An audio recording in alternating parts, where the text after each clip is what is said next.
You ever notice how every high income person suddenly becomes a real estate investor the second they see their tax bill? They hate toilets, they hate tenants, but somehow they're in the landlord business. Meanwhile, there's this whole other thing where you can finance equipment instead of houses and still get big tax benefits, and nobody talks about it.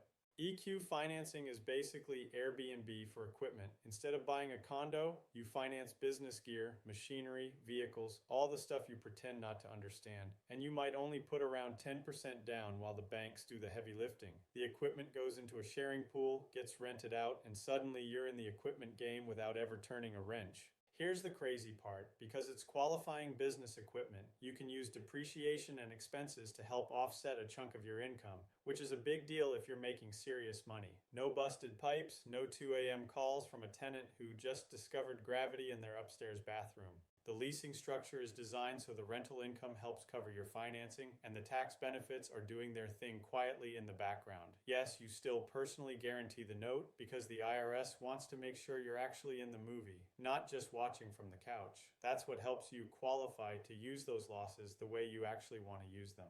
So instead of complaining about taxes every year like it's a seasonal sport, maybe you try something different.